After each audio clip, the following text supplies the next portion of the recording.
దేవునామానికి మహిమ కలుగును గాక. ప్రభువైన యేసుక్రీస్తు నామములో మీ అందరికీ శుభాభివందనములు. వాక్యానుసారమైనటువంటి రక్షణ, వాక్యానుసారమైనటువంటి రక్షణ ఒక అవగాహన. నేడు మనము గాని, మన చుట్టూ ఉన్నటువంటి సంఘాలు, క్రైస్తవులు, విశ్వాసులుగా పిలువబడుతున్న వారు అనేక మంది మన చుట్టూన్నారు. మనము ఒక మీటింగ్ పెట్టుకున్నప్పుడు వందల మందిని ఒకే చోట చూడగలుగుతున్నాం. మనం అనుకోవచ్చు, మరి వందల మందికి వాక్యానుసారమైనటువంటి రక్షణ అంటే ఏంటిది అనేటువంటి అవగాహన ఉందా? అసలు చాలా మందికి రక్షణ నిశ్చయిత ఉందా? ఈ క్షణం నేను చనిపోతే ప్రభు దగ్గరికి చేరుతాను అనేటువంటి రక్షణ నిశ్చయిత ఎంతమందుంది? చనిపోవడము మనకు సమస్య కాదు గానీ, చావు అనేది సహజం. అందరూ మరణిస్తాం ఏదో ఒక రోజు. అయితే ఆ మరణిస్తున్నటువంటి వ్యక్తి, నేనిప్పుడు చనిపోతే నేను ప్రభుతోనే ఉంటాను. ఖచ్చితంగా నేరుగా నేను ప్రభు దగ్గరికే వెళ్తాను అనేటువంటి మరి నిశ్చయత, అష్యూరెన్స్ అనేది కలిగి ఉన్నారా? లేదా అనేది ఇక్కడ చాలా ప్రధానమైనటువంటి విషయం. మరి అది ఎలా వస్తుంది అనంటే, ఫస్ట్ రక్షణ అంటే చాలా మందికి అర్థం కాలేదేమో అని మాకనిపించింది. మరి మీకు గూడా అనిపిస్తదో లేదో చూద్దాం. వాక్యానుసారంగా కొన్ని ఆలోచనలు చేసుకుంటూ ముందుకెళ్దాం. ఉపోద్ఘాతం. నీవు ఒక దైవికమైన కుటుంబంలో పుట్టి ఉండవచ్చు. అంటే నీ కుటుంబం మంచి దైవికమైన కుటుంబం అయి ఉండొచ్చు. నీ తాత ముత్తాతలు దేవుని సేవకులై ఉండొచ్చు. మీ తాత, మీ ముత్తాత, మీ ఇంకా మీ ఫ్యామిలీలో ఇతర వ్యక్తులు గూడా మంచి దైవ సేవకులై ఉండొచ్చు. దేవుని సేవలో గొప్పగా వాడబడుతూ ఉండొచ్చు. నీ తండ్రి కూడా మంచి సేవకుడు, ఒక మంచి రచయిత, హ్మ్. పండితుడు, గాయకుడు అయి ఉండొచ్చు. మా నాన్న మంచి రచయిత అండి. మా నాన్న మంచిగా పాడతాడండి. మా నాన్న మంచి గాయకుడండి అని మనలో ఎవరన్నా చెప్పుకునే వాళ్ళు ఉండొచ్చు. మీ తాత గురించో, మీ నాన్న గురించో, మీ కుటుంబం గురించో. ఎందుకంటే మీ కుటుంబాలో అట్లా ఉండి ఉండొచ్చు. మీ కుటుంబంలో నీ తల్లి మంచి దైవికమైనటువంటి స్త్రీ అయి ఉండొచ్చు. నిత్యం నీకోసం ప్రార్థన చేస్తుంది. ఉదయం లేవగానే మిమ్మల్ని ప్రార్థనలో నడిపిస్తుంది. దైవికమైనటువంటి క్రమశిక్షణ ఉంది. నువ్వు ఒక క్రైస్తవ విశ్వాసంలో క్రమశిక్షణగా పెరిగి ఉండవచ్చు. అంటే చిన్నప్పటి నుండే నువ్వు క్రైస్తవ కుటుంబంలో పుట్టి పెరిగిన వాళ్ళు ఎలా ఉంటారు? ఉదయం లేవగానే ప్రార్థన, రాత్రి పడుకున్న ముందు ప్రార్థన, కూటములు, ప్రతి ఆదివారం అమ్మానాన్నలతో సంఘానికెళ్ళడం. ఎంతో మంచి క్రైస్తవ విశ్వాసంలో ఒక మంచి డిసిప్లిన్ కలిగి నువ్వు అనుదినము ప్రార్థన, బైబిలు ఇవన్నీ నువ్వు చదువుతున్నావు, పాటిస్తూ ఉండవచ్చు. నువ్వు పాప విషయంలో సున్నితంగాను, జాగ్రత్తగాను ఉండవచ్చు. ఎందుకంటే నువ్వు అలాంటి దైవిక కుటుంబంలో పుట్టినప్పుడు నీకు పాపం చేసే అవకాశం కూడా లేదు. కాబట్టి నువ్వు పాపం చేయకుండా మంచి జీవితాన్ని నువ్వు జీవిస్తూ ఉండవచ్చు. మంచి జీవితాన్ని, జీవన విధానాన్ని మనం కలిగి ఉండవచ్చు. చిన్నప్పుడే నువ్వు సేవ కోసం అభిషేకించబడి ఉండవచ్చు. నిన్ను చిన్నప్పుడే సేవ కోసం అభిషేకించి ఉండొచ్చు. పెద్ద మీటింగ్ పెట్టేసి, మరి వందల మందిని పాస్టర్‌ని పిలిచి, లేకపోతే పదుల సంఖ్యలో పాస్టర్‌ని పిలిచి, వారికి ఉన్నటువంటి దాంట్లో నిన్ను సేవకు ప్రతిష్ఠించి ఉండవచ్చు. హ్మ్.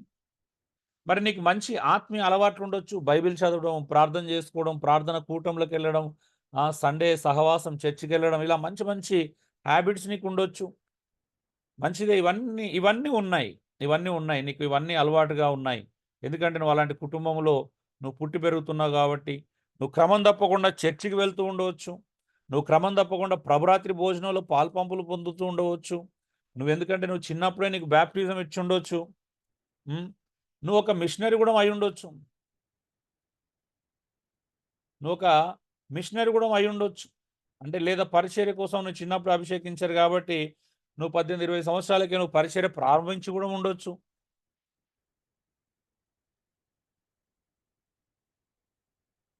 హ్మ్. ఇప్పుడు ఇవన్నీ ఉన్నాయండి ఒక వ్యక్తి లోపల. ఇన్ని లక్షణాలు ఒకే వ్యక్తి లోపల ఉన్నాయండి. ఒక దైవిక కుటుంబంలో పుట్టాడు. మంచిగా నువ్వు గ్రీకు, హెబ్రీ భాష బోధించే బోధకుడవై ఉండొచ్చు. ప్రతి వారం జైలులో ఖైదీలను దర్శించి వారితో కలిసి ప్రార్థిస్తూ ఉండవచ్చు. ఆ!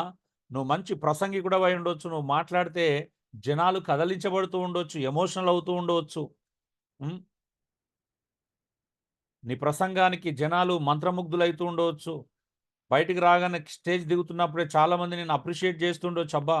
పాస్టర్ గారు భలే మాట్లాడారు. అసలు మీరు ఎంత అద్భుతంగా మాట్లాడారో తెలుసా? ఆ! అనేకుల మధ్యలో నువ్వు మంచి నాయకుడివై ఉండొచ్చు. అప్పటికే నువ్వు నాయకత్వ లక్షణాలు కలిగి ఇతరులను నడిపిస్తుండొచ్చు. ఇప్పుడు చెప్పండి, సహజంగా ఇన్ని లక్షణాలు కలిగిన ఎవరినైనా మనం ఏమనుకుంటాం చెప్పండి? ఏమనుకుంటాం? స్పందించాలి అందరూ. ఇన్ని లక్షణాలు కలిగిన ఒక వ్యక్తిని ఏమనుకుంటారు ఎవరైనా? మంచి ఆత్మీయ రక్షణలో ఉన్నారనుకుంటామన్నా. ఓకే, మంచి ఆత్మీయ రక్షణలో ఉన్నారనుకుంటారు. ఇంకేమనుకుంటారు?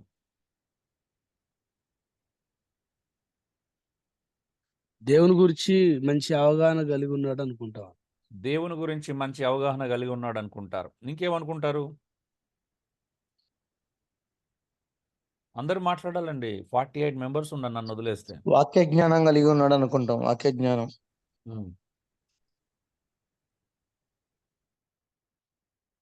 అంతేనా? ఇంకెవరు స్పందించారా?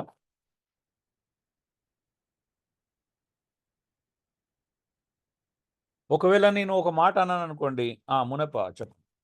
మంచి భక్తిపరుడై ఉన్నాడు అనుకుంటారు. మంచి భక్తిపరుడు అయి ఉన్నాడు అనుకుంటారు. ఇంకెవరన్నా? బహుశా ఇక్కడ మనలో కూడా ఇన్ని లక్షణాలు ఎవరికి ఉండకపోవచ్చు. ఉన్నాయండి? హలో, లేవు లేవు లేవు. మరి ఇన్ని మంచి లక్షణాలు కలిగిన వ్యక్తి ఒకవేళ నేను రక్షించబడలేదు అని అంటే మీరు ఏమంటారు? ఒప్పుకుంటారా? హలో, అనుమానం ఎందుకు వస్తుంది నీకంటాం? నాకు అనుమానం ఎందుకు వస్తుందని నేను చెప్తాను ఇప్పుడు. ఏమంటారు? ఇన్ని లక్షణాలు కలిగిన వ్యక్తి కూడాము రక్షించబడి ఉండకపోవచ్చు. లేఖనానుసారంగా నేను ప్రూవ్ చేస్తాను. మీరేం చేస్తారు అప్పుడు? హలో, అయిపోయిందా? అందరం ప్రశ్న మొదటి ఆరంభంలోనే చల్లబడిపోయారా? కొంచెం గట్టిగా మాట్లాడండి, అందరు బయటికి రండి. మాట్లాడడానికి అవకాశం లేదండి. ఇన్ని ఉండాలి. ఆ మాటకి రక్షణ భయం ఉండకపోతుంది. ఉమ్? అన్ని లక్షణాలు కలిగిన వానికి రక్షణ లేదంటే ఇంకా మాకు భయం వేస్తుంది. భయపడాల్సిందే. ఈరోజు మీరు భయపడాల్సిందే, మీరు స్థానిక సంఘాలు భయపడాల్సిందే, అందరం భయపడాల్సిందే ఇప్పుడు. మార్క్స్ వార్త 10వ అధ్యాయంలో ఉంటాడు కానీ ఒక యవనస్తుడు అన్ని లక్షణాలున్న ముఖం చిన్న పుచ్చుకొని అనుకోపోయినట్లు ఇప్పుడు మీరు చెప్పింది అట్లాగే ఉందన్న. చూద్దాం. పాల్ వాషర్ రాసిన యేసుక్రీస్తుని గురించిన సువార్త, కృపా సువార్త అని ఒక చిన్న పుస్తకం ఉంటుంది. మీకు ఎవరైనా వీలైతే తెచ్చుకొని చదవండి. నిజంగా చదివితే మీకు అర్థమవుతుంది మనం రక్షించబడ్డామా లేదా, అసలు ఎలా రక్షించబడ్డాం అనేది కూడా అర్థమవుతుంది. సో మనం అనుకోవచ్చు, ఎవరైనా కానీ ఒక వ్యక్తిని ఇప్పుడు మంచి చిన్న చిన్న లక్షణాలు చూడగానే కొంచెం ప్రార్థన చేసుకుంటున్నాడు, బైబిల్ చదువుకుంటున్నాడు, సంఘానికి వస్తున్నాడు అంటే మనం డిసైడ్ అయిపోతాం అతడు రక్షించబడ్డాడని. అవునా? ఎలా తెలుసు రక్షించబడ్డారని? దేన్ని ప్రామాణికంగా తీసుకుంటున్నాం? ఇలాంటి లక్షణాలు కలిగినటువంటి ఒక వ్యక్తి ఉన్నాడు, చరిత్రలోనే ఉన్నాడు. సరే, పక్కోళ్ళు చెప్తే ఆయనకు రక్షణ లేదని అనుకోవచ్చు, కానీ ఆయనే పబ్లిక్ ఒప్పుకున్నాడండి రక్షణ లేదని. గొప్ప దైవజనుడని మనం చాలా అనుకోవచ్చు కదా. ఒక వ్యక్తిలో ఇన్ని అనుభవాలు మరి లక్షణాలు కలిగి ఉన్నప్పటికీ ఇక్కడ ఆశ్చర్యం కలిగించే మరి వాస్తవమైన విషయం ఏమిటంటే అతను ఇంకా రక్షించబడని వ్యక్తి అయి ఉండొచ్చు. పాసిబిలిటీ ఉంది, సాధ్యత ఉంది. ఇన్ని కలిగినప్పటికీ ఇతను ఇంకా రక్షింపబడని వ్యక్తి అయి ఉండొచ్చు.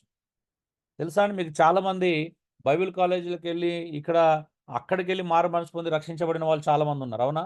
ఇక్కడ పాస్టర్ల కుటుంబంలో పుట్టి చిన్నప్పటి నుండి ప్రార్థనలు, బైబిల్ చదివి అన్ని మంచి మ్యూజిషియన్స్గా ఉంటూ ఇక్కడ సంఘములో తండ్రికి సహకరించి మళ్ళీ ఏదో బైబిల్ ట్రైనింగ్కి వెళ్ళి అక్కడ రక్షించబడిన వాళ్ళు లేరా అండి? ఉన్నారంటారా లేరంటారా?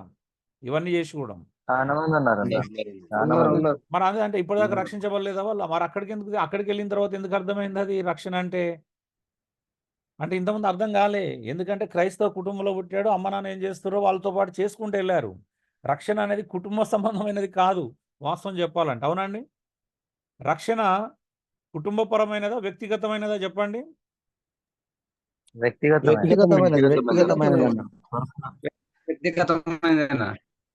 సరే, మరి ఈ వ్యక్తి ఉన్నాడా? ఇలాంటి వ్యక్తి ఒక మాట ఆలోచన చేద్దాం. ఇతను ఇంకా తిరిగి జన్మించిన వ్యక్తి అయి ఉండొచ్చు, బోర్న్ అగైన్ ఎక్స్పీరియన్స్ లేని వ్యక్తి అయి ఉండొచ్చు, తిరిగి జన్మించిన అనుభవంలోకి రాకపోయి ఉండొచ్చు. నేను చాలామంది క్రైస్తవ సేవకులను కానీ నాయకులను కానీ పాస్టర్లను చూస్తే వాళ్ళకి ఇంకా రక్షణ అనుభవం లేనట్టుగానే అనిపిస్తుంది. ఎందుకంటే రక్షణ అనుభవం ఉన్న వ్యక్తి అలా ఉండకూడదే కదా. అవునా అండి? రక్షణ అనుభవం ఉన్న వ్యక్తికి రక్షణ అనుభవం లేని వ్యక్తికి చాలా తేడా ఉంటుంది. ఒక అన్యునిలాగానే ఒక సామాన్యులాగానే రక్షణ అనుభవం కలిగిన వ్యక్తి ఉండలేడు. కానీ చాలామంది సేవకులను, చాలామంది విశ్వాసులను చూస్తే వారి జీవితంలో రక్షణ అనుభవం ఎక్కడ కూడా కనిపించదు. మరి రక్షణ అనుభవం లేని వ్యక్తి, తిరిగి జన్మించినటువంటి అనుభవం లేనటువంటి వ్యక్తి మరి రక్షించబడినట్లేనా? హలో, కాదన్న. కాదు. కాదు. ఒప్పుకుంటారా మీరు తిరిగి జన్మించిన అనుభవం లేని వ్యక్తిని రక్షించబడ్డాడని? మన చుట్టూ ఒప్పుకోము. మనతోనే ఉంటారు, ప్రార్థనలకు వస్తారు, అన్ని చేస్తారు, ప్రభురాత్రి భోజనం కూడా స్వీకరిస్తారు. కానీ ఇంకా కూడా వాళ్ళ జీవితంలో తిరిగి జన్మించినటువంటి అనుభవంలోకి వచ్చినటువంటి పరిస్థితి కనిపించదండి. మనం చాలాసార్లు ఇది గమనించాం. మరి ఇతను తిరిగి జన్మించిన వ్యక్తి అయి ఉండొచ్చు, ఇతను ఇంకా క్రీస్తును వ్యక్తిగతంగా ఎరగని వ్యక్తి కూడా అయి ఉండొచ్చు. మనలో చాలా మందికి యేసుక్రీస్తు వ్యక్తిగత సంబంధం లేదు, అవునండి? వ్యక్తిగతంగా క్రీస్తుని ఎరగని వ్యక్తులం కూడా అయి ఉండొచ్చు. యేసు ప్రభుతో వ్యక్తిగతంగా ఎంతమందికి రిలేషన్షిప్ ఉంది చెప్పండి? ఒక్కసారి మనల్ని, మన సంఘాలను మనం పరిశీలించుకుంటే చాలా విషయాలు బయటపడతాయి. మరి ఇన్ని లక్షణాలు, మరి అనుభవాలు కలిగిన వ్యక్తి ఇంకా రక్షింపబడకుండా ఉంటాడా? ఖచ్చితంగా ఉండే అవకాశం ఉంది అని మీకు అనుమానం, మరి ఆశ్చర్యం కలుగుతూ ఉండవచ్చు. 100% పాసిబిలిటీ ఉంది. ఎందుకంటే ఇవన్నీ రక్షణకు మూలాలు కాదు. ఇప్పటిదాకా మనం చదువుకున్న ఎన్ని రక్షణకు మూలాలు కాదు. అసలు రక్షణతో సంబంధం, వాటితో సంబంధం కూడా లేదు. ఒక వ్యక్తి రక్షించబడకుండా కూడా పాస్టర్ కావచ్చు, ఒక వ్యక్తి రక్షించబడకుండా మంచి బోధకుడు కావచ్చు, బైబిల్ జ్ఞానం కలిగి ఉండొచ్చు. నాకు తెలిసిన చాలామంది పండితులు ఉన్నారు, బైబిల్ అంటే హిబ్రూ, గ్రీకు తెలుసు, కానీ ఇప్పటికి రక్షణ అనుభవం ఉండదు. మంచి దైవిక కుటుంబంలో పుడతారు, బోర్న్ అంటే ఏమంటే పుట్టుకతోనే క్రైస్తవులు అనేటువంటి ఆలోచనలు ఉన్న వాళ్ళు ఉంటారు, అయినా కూడా వాళ్ళ జీవితంలో రక్షణ అనుభవం ఉండదు. ఎస్, అవును, ఉన్నాడు. ఇలాంటి ఒక వ్యక్తి ఉన్నాడు. అతను ఎవరో కాదు, ఇంగ్లాండ్ను, వేల్స్ని, స్కాట్లాండ్ను మరియు ఐర్లాండ్ను ఎంతగానో ప్రభావితం చేసినటువంటి జాన్ వెస్లీ గారు. జాన్ వెస్లీ గారి గురించి తెలియని వ్యక్తి ఎవరు ఉండకపోవచ్చు కదా. జాన్ వెస్లీ ఇంగ్లాండ్ దేశాన్ని, స్కాట్లాండ్ను, వేల్స్ని మరియు ఐర్లాండ్ను దాదాపు అనేకమైనటువంటి దేశాలను ప్రభావితం చేసినటువంటి వ్యక్తి. మరి ఈ వ్యక్తి ఇప్పుడు చెప్పినటువంటి అన్ని అనుభవాలు కలిగినటువంటి వ్యక్తి. చిన్నప్పుడే దైవిక కుటుంబంలో జన్మించాడు. తండ్రి, తాత, ముత్తాతలు అందరూ మంచి భక్తిపరులు, తల్లి మంచి భక్తిపరులు, మీ అందరూ తెలుసు. సుజానా వెస్లీ దాదాపు అంతమంది పిల్లల్ని ఆమె చిన్నప్పటి నుండే ఎంత ప్రార్థన చేసి వాళ్ళని పెంచిందో మీ అందరూ తెలుసు. ఆయన కూడా వాళ్ళ తండ్రి సేవకుడే, తను కూడా వాళ్ళ ఇంట్లో చాలామంది గాయకులు ఉన్నారు, పండితులు ఉన్నారు. ఈయన కూడా చిన్నప్పటి నుండే తండ్రి అడుగుజాడలు నడుస్తూ పరిచర్యకి వెళ్ళాడు. అనేకమైనటువంటి మిషనరీగా ఇతర దేశాలని ప్రయాణాలు చేశాడు. అయితే 24th May 1738 అంటే తన 35వ ఏట ఒక ప్రార్థనా కూటములో, 35వ ఏట ఆలోచించండి, ఆయన పరిచర్య ప్రారంభించింది 17వ ఏట, 18వ ఏటనో. చిన్న వయసులోనే పరిచర్యలు కొనసాగుతున్నాడు ఆయన. కానీ 35వ ఏట, 35వ సంవత్సరంలో వచ్చిన తర్వాత May 24th 1738వ సంవత్సరంలో జాన్ వెస్లీ ఒక ప్రార్థనా కూటంలోకి వెళ్ళాడు. ఆ ప్రార్థనా కూటంలో ఒక సేవకుడు మార్టిన్ లూథర్ రాసినటువంటి రోమా పత్రికలోని ఒక వ్యాఖ్యానం చదివేంత వరకు ఈయన ఆ కూటంలో వింటున్నాడు. అక్కడ ఒక సేవకుడు మార్టిన్ లూథర్ రాసినటువంటి రోమా పత్రికలోని వ్యాఖ్యానం చదువుతున్నాడు. మార్టిన్ లూథర్ రోమా పత్రిక మీద రాసినటువంటి ఒక వ్యాఖ్యానం చదువుతున్నాడు. అది చదువుతున్నప్పుడు జాన్ వెస్లీ అక్కడ ఉండి దాన్ని వింటున్నాడు. అది వినగానే జాన్ వెస్లీ అన్నాడు, తాను తిరిగి జన్మింపలేదని, రక్షణ పొందలేదన్న విషయాన్ని అప్పటి వరకు గ్రహింపలేదండి. తెలుసా మీకు ఇది? హలో, తెలియదన్న విషయం తెలియదన్న. మీరు ఒకసారి సెర్చ్ చేయండి. ఆయన స్వయంగా ఈ మాట అన్నాడు. 35 సంవత్సరాలు అప్పటికి ఆయన ఎప్పుడో పరిచర్య చేస్తున్నాడు, మిషనరీగా తిరుగుతున్నాడు, అనేక ప్రాంతాలు తిరుగుతున్నాడు. కానీ అతని జీవితంలో, అంటే అతడు నైతికత లేని వ్యక్తి కాదు. కొంతమంది నైతికంగా జీవిస్తారు చిన్నప్పటి నుండి. నువ్వు నైతికంగా జీవించినంత మాత్రాన నువ్వు రక్షించబడిన వ్యక్తి అని అర్థం కాదు. అవి ఎలాగో ఇంకా లేఖనానుసారంగా మనం విపులంగా చూద్దాం. అప్పుడు అన్నాడు ఆయన, అప్పుడు ప్రార్థన చేసుకున్నాడు, ప్రభువా నేను ఇంకా తిరిగి జన్మించలేదా, నేను రక్షణ పొందలేదా అనేటువంటి విషయాన్ని అప్పుడు ఆయనకు అర్థమైంది. అప్పుడు స్టార్ట్ అయిందండి ఆయన రక్షణ. అప్పుడు ఆయన రియలైజ్ అయ్యాడు. అప్పుడు తిరిగి జన్మించిన అనుభవంలోకి వచ్చాడు. ఈరోజు మన చుట్టూ కూడా చాలా మంది ఉంటారు. ఎందుకంటే వాళ్ళు ఏమనుకుంటున్నారు, నేను మంచిగా వాడబడుతున్నాను, నన్ను ప్రసంగాలకు పిలుస్తున్నారు, నేను పరిచర్యకి వెళ్తున్నాను, లేదా నేను పాటలు పాడుతున్నాను, నేను వర్షిప్ లీడ్ చేస్తున్నాను, నేను ఇవి చేస్తున్నాను, అవి చేస్తున్నాను. చాలా మంది లోపల ఉంటుంది ఆ ప్రాబ్లం. అసలు మరి మనం తిరిగి జన్మించిన మన దగ్గరికి వచ్చినప్పుడే అసలు విషయం బయటకు వస్తుంది. మరి తిరిగి జన్మించిన వ్యక్తి యొక్క లక్షణాలు అలా ఉంటాయా? ఎలా గుర్తుపడతాం తిరిగి జన్మించిన వ్యక్తి అని? మరి నీ సంగతి ఏంటి? మరి నా సంగతి ఏంటి? మన చుట్టూ ఉన్న వారి సంగతి ఏంటి? ఇది ఇప్పుడు కాదని మేము 2005 నుంచెల్లే నీ సాల్వేషన్ రక్షణానుసారమైన దాన్ని మేము స్టడీ చేసుకుంటా అంటే ఆశ్చర్యం అనిపించింది. మన రక్షణ వాక్యానుసారమేనా? Is your salvation biblical? నీ రక్షణ వాక్యానుసారమేనా? లేకపోతే ఎవరో అనుకున్నారు కాబట్టి, ఎవరో ఏదో చేశారు కాబట్టి అది రక్షించబడ్డారు అనుకుంటున్నారా? చాలా మందికి రక్షణ అంటే తెలియదు. మేము కొండల్లో అటు ప్రాంతాలు వెళ్తున్నప్పుడు అన్న వాళ్ళు ప్రవీణ్ అన్న పరిచయం చేసే చోట ఒక ఆమెను అడిగారంట, అమ్మ నువ్వు రక్షించబడ్డావు అంటే, రక్షించబడ్డాను, రక్షణ భద్రంగా దాచిపెట్టుకున్నాను అందంట. పోయి లోపలికి వెళ్ళి తీసుకెళ్ళి దూగుట్లోకి వెళ్ళి బ్యాప్టిజం సర్టిఫికేట్ తీసుకొని చూపించిందంట. ఇగో అయ్యా నా రక్షణ ఇక్కడే ఉందని చెప్పేసి. చాలా మంది లేదు రక్షణ అంటే. ఆ కాలంలో ఎవరో వచ్చి ఏదో చేశారు, కార్యక్రమాలు చేశారు. కొంతమంది గుంపుగా చిన్న వయసులోనే తెలియని వయసు రక్షణ అంటే అర్థం కాకుండా వయసులోనే 10వ తరగతిలోనో 7th ఇంటర్లోనో ఏదో సండే స్కూల్లోనో వాళ్ళకి రక్షణ అంటే అర్థం కానప్పుడే ముంచేశారు, బ్యాప్టిజం ఇచ్చేశారు. అవునండి? హలో, అవునన్నా, నిజమే. చాలా మందిని. చాలా మీటింగులలో ఇలాంటివి జరిగినాయి. వాళ్ళకి అప్పటికి తెలియదు రక్షణ అనేది నిజంగా అలా అనుభవించారా, రక్షణ యొక్క అనుభవంలోకి వచ్చారా? రక్షణ అనుభవం వచ్చినాక బ్యాప్టిజం అడిగారు, బ్యాప్టిజం తీసుకున్న తర్వాత రక్షణ గురించి ఆలోచించారు. మీరు ఒకసారి ఆలోచించండి. మరి మన సంగతి ఏంటి? ఈ సూత్రం మీరు చాలా అద్భుతంగా గుర్తుపెట్టుకోవాలి. సువార్త పట్ల గమనిక, సువార్త పట్ల ఉన్న తప్పుడు అవగాహన తప్పుడు రక్షణ నిశ్చయితకు దారి తీస్తుంది. నీకు సువార్త పట్ల తప్పుడు అవగాహన ఉంటే నీ రక్షణ కూడా తప్పుడుగా ఉంటుంది. నీకు సువార్త పట్ల సరైన అవగాహన లేకపోతే నీ రక్షణ కూడా సరైనటువంటి అవగాహన లేని విధంగానే ఉంటుంది. నువ్వు సువార్త అంటే అది తప్పుడు సువార్త నమ్మినావు అనుకో, రక్షణ నిశ్చయిత కూడా తప్పుడుగా ఉంటుందండి, సరిగా ఉంటుందా? హలో, తప్పుడుగానే ఉంటుందన్నా.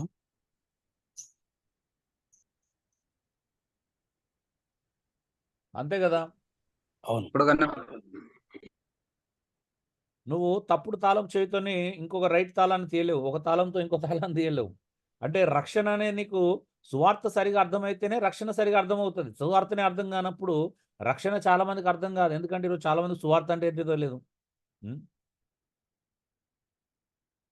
ఇది అన్నింటికంటే ప్రమాదకరమైనటువంటి విషయం. ఇది ఎలా చూద్దాము, మనం కొన్ని విషయాలను నేర్చుకోవడానికి ప్రయత్నం చేద్దాం.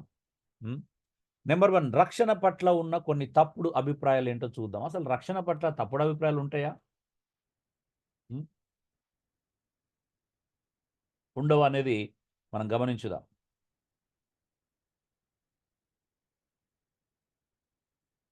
నెంబర్ 1, నీవు క్రైస్తవ కుటుంబానికి చెందినంత మాత్రాన నీకు రక్షణ కలగదు. నువ్వు క్రైస్తవ కుటుంబానికి చెందినంత మాత్రాన నీకు రక్షణ కలగదు. అవునా కాదా చెప్పండి. అవునన్నా.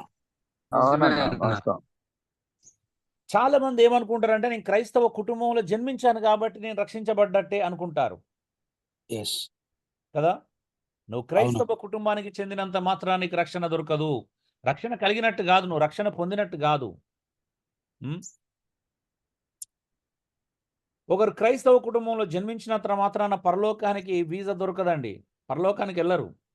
ఇప్పటికీ చాలా మంది ఈవెన్ పాస్టర్ల పిల్లలు ఇప్పటికి కూడా రక్షణ అనుభవంలోకి రారు. ఎందుకంటే ఏమి చిన్నప్పటి నుంచి చర్చిలోనే ఉన్నాం, చర్చిలోనే పుట్టినాం, చర్చిలోనే పెరిగినాం, వాళ్ళ మధ్యలోనే ఉన్నాం, పాటలు పాడుతున్నాం, అన్నీ చేస్తున్నాం. ఏమంటారు?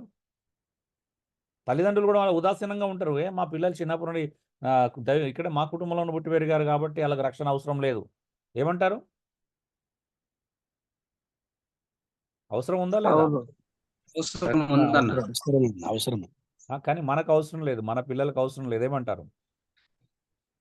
ఎందుకంటే ఆల్రెడీ సంఘంలో మంచిగా పాటలు పాడుతున్నారు, వాక్యం చదువుతున్నారు. ఏమంటారు? లేదని ఎవరికైనా కావాల్సిందే. నువ్వు క్రైస్తవ కుటుంబానికి చెందినంత మాత్రం నీకు రక్షణ గలదు. ఒకరు క్రైస్తవ కుటుంబంలో జన్మించినంత మాత్రాన పరలోకానికి వీసా దొరికినట్టు కాదు. పుట్టుక క్రైస్తవులు ఎవరు ఉండరు. ఉంటారా అండి? హలో, ఉండరు ఉండరు. ఉండరు. నేను క్రొత్తగా యేసు ప్రభువుని అంగీకరించిన తర్వాత ఒక ప్రార్థన కూటమికి వెళ్ళాను. ఒక ఫ్యామిలీ దగ్గర మా పాస్టర్ గారితో వెళ్ళాను. ప్రార్థన అంతా అయిపోయింది. ప్రార్థన అంతా అయిపోయిన తర్వాత ఆ పాస్టర్ గారు వల్ల, అంటే అక్కడ ఎవరింట్లో అయితే ప్రేయర్ జరిగిందో అంకుల్ వాళ్ళ పిల్లలు వచ్చారు. నన్ను పలకరించారు, మాట్లాడుతూ ఉంటే నేను కొంచెం కొంచెం ఎక్సైట్మెంట్తో నేను రీసెంట్గానే అండి ఒక కొద్ది రోజులే అవుతుంది నేను ప్రభుని అంగీకరించాను అని చెప్పాను అన్నట్టు సాక్ష్యం చెప్పగానే ఆ పిల్లలు ఏమన్నారు అంటే, ఓహో, మీరు కన్వర్టెడ్ క్రిస్టియనా, మేమైతే పుట్టుక నుండే క్రైస్తవం అని అన్నారు. ఇప్పుడు చెప్పండి, పుట్టుక క్రైస్తవులు, కన్వర్టెడ్ క్రిస్టియన్స్ ఏంటి వ్యత్యాసం?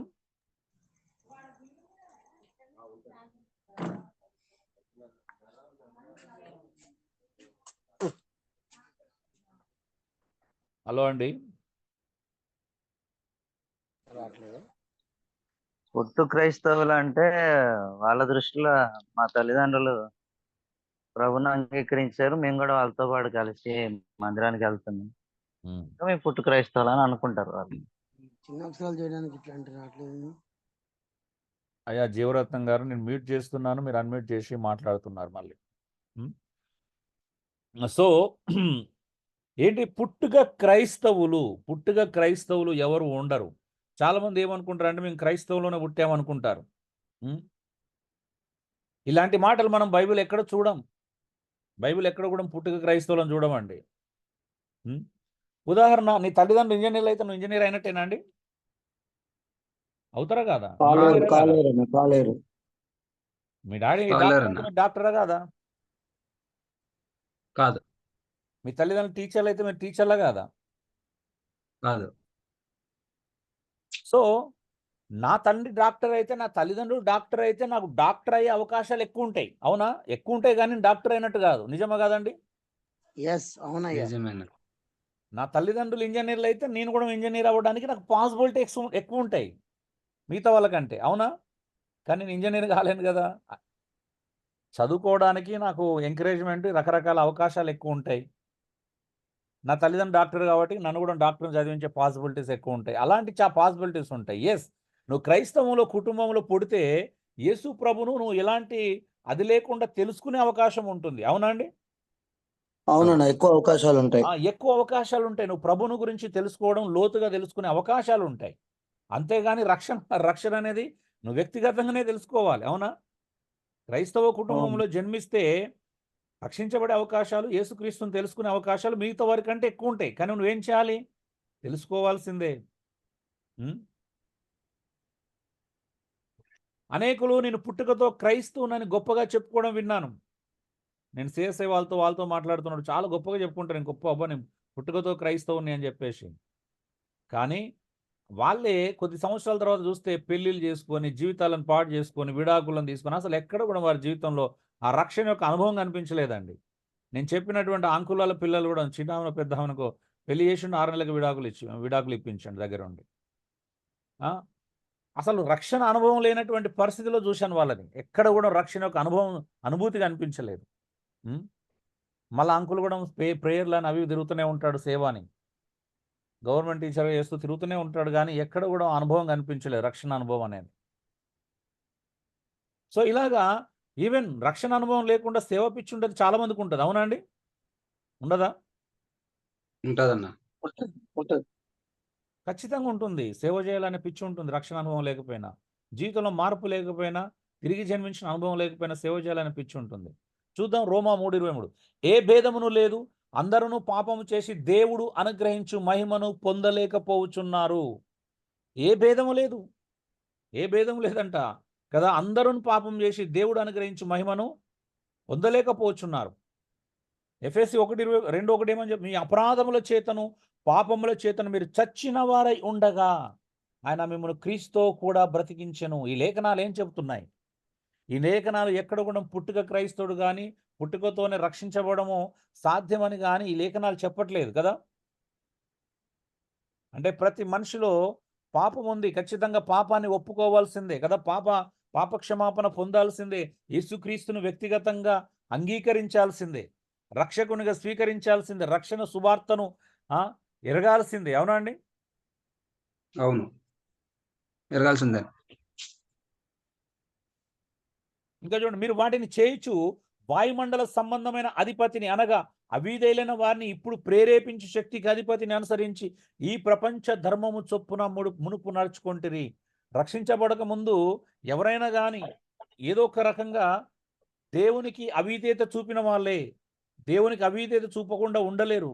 అది కేవలం రక్షించబడినటువంటి వ్యక్తే, ఆ సంపూర్ణమైనటువంటి రక్షణ అనుభవంలోకి వచ్చిన వ్యక్తే ఆయన అనుసరించగలుగుతాడు.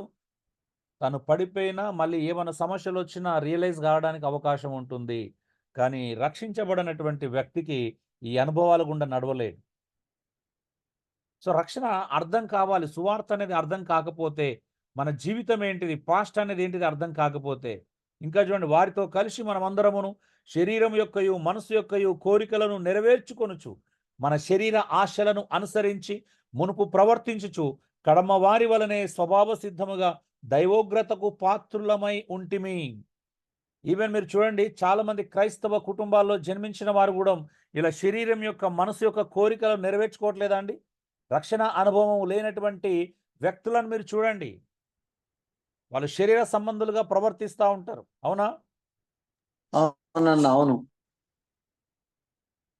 మరి వాళ్ళు దైవిక అంటే క్రైస్తవ కుటుంబంలో పుట్టి ఉండొచ్చు. మీరు అక్కడి వరకు ఎందుకు? మన ఇండియాలోనే సోకాల్డ్ పెద్ద సేవకులు అనుకునేటువంటి వాళ్ళ పిల్లలను చూడండి, యూట్యూబ్లలో ఎలాంటి ప్రోగ్రాములు చేస్తున్నారు. అవునా? ఉన్నారన్న, అవును. లోకస్తుల కంటే ఎక్కువగా చిచ్చర చేస్తున్నారు.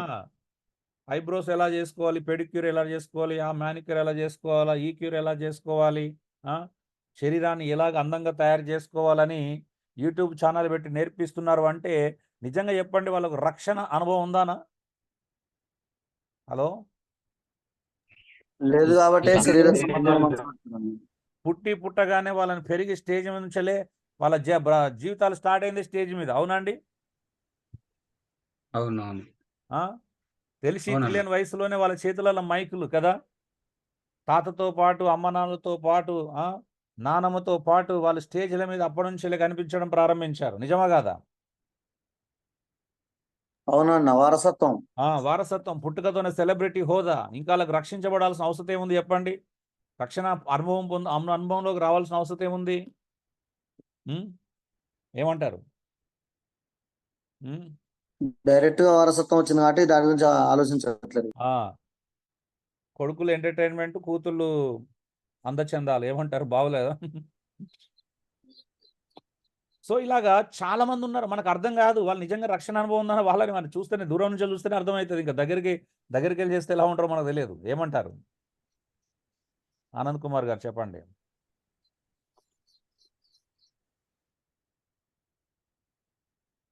ఈ మాటలు చాలా మంది అంగీకరించడానికి ఇష్టపడకపోవచ్చు.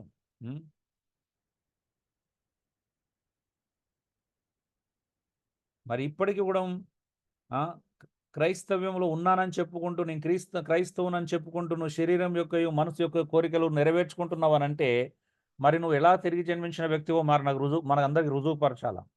చూడండి, అందుకు యేసు అతనితో అంటున్నాడు, ఎవరితో? నికోదేముతో. ఒకడు క్రొత్తగా జన్మించితేనే గాని అతడు దేవుని రాజ్యమును చూడలేడని నీతో నిశ్చయముగా చెప్పుచున్నాను. అవునా? ఎవరితో అన్నాడండి మాట? యేసు ప్రభు నికోదేముతో అంటున్నాడు. నికోదేముతో అంటున్నాడు. నికోదేము ఎవరు? ధర్మశాస్త్రోపదేశకుడు. పై వచనంలో యేసుక్రీస్తు ఎవరికి మాటలు చెప్తున్నాడు అంటే నికోదేముకు చెప్తున్నాడు. మరి నికోదేము ఎవరండి? ధర్మశాస్త్రోపదేశకుడు. నికోదేము పుట్టుకతో యూదుడు, యూదుల అధికారి, పరిసయ్యుడు. అవునా? ఎన్నున్నాయి తెలుసా? పరిసయ్యుడు, బోధకుడు, ధర్మశాస్త్రాన్ని ఉపదేశించేటువంటి ఒక బోధకుడు, పుట్టుకతోనే యూదుడు, యూదులలో అధికారి, మళ్ళా సామాన్యుడు కాదు. పరిసయ్యుడు కూడా పరిసయ్యుల తెగకు చెందినవాడు, యూదులలో ఉన్నతమైనటువంటి తెగకు చెందినవాడు. అంత మాత్రమే కాదు, బోధకుడు. ఇన్ని లక్షణాలు కలిగినటువంటి వ్యక్తి. ఉం?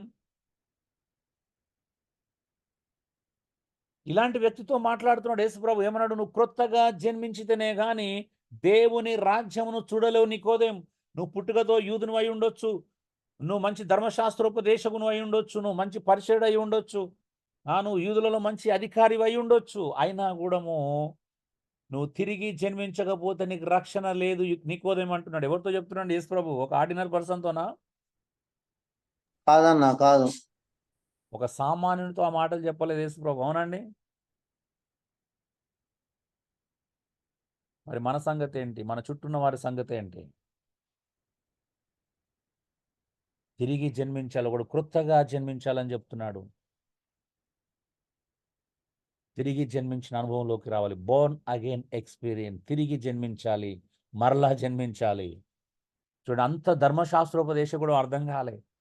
ప్రభుని అడుగుతున్నాడు, ప్రభా, బోధకుడా, ఓ రబ్బీ, ఒకడు మళ్ళీ తల్లి గర్భంలోకి వెళ్ళి ఎలా జన్మిస్తాడు? అవునా? ఆశ్చర్యకరంగా ఉంది కదా. అయ్యో, నువ్వు ఇశ్రాయేలు బోధకుడు అయ్యుండి ఈ మాత్రం కూడా నువ్వు ఇది గ్రహించలేదన్నాడు యేసు ప్రభు. అన్నాడా అండి? అవునన్నా, అన్నాడు. ఓ ఇశ్రాయేలు బోధకుడు, కానీ తిరిగి జన్మించడం అంటే ఏంటో తెలియలేదు. మరి సంవత్సరాల తరబడి ధర్మశాస్త్రాన్ని ఉపదేశిస్తున్నాడు. అవునా? అవునన్నా, అవును. ఈరోజు కూడా చాలా మంది సేవలో ఉండొచ్చు, 20 సంవత్సరాల సేవ అనుభవం ఉన్న వ్యక్తి కూడా అయి ఉండొచ్చు. మీరు ఒక్కసారి దగ్గరికి వెళ్ళి చూడండి, వారి జీవితంలో ఇంకా తిరిగి జన్మించిన అనుభవంలోకి వచ్చిన అనుభవం కనిపించదండి. ఇవి మనం పట్టించుకోం. బైబిల్ పట్టుకున్న వాళ్ళు అందరూ సేవకులే, అందరూ అదే అనుకుంటాం జనరల్గా. మరి చూడండి, జక్కా ఇంటికి ఎప్పుడు వచ్చిందండి రక్షణ? జక్కే కూడా యూదుడే, కానీ జక్కా ఇంటికి ఎప్పుడు వచ్చింది? యేసు ప్రభువును చేర్చుకున్నప్పుడు వచ్చింది. అవునండి?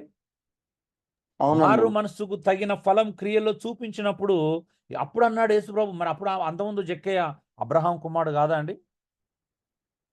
హలో అండి?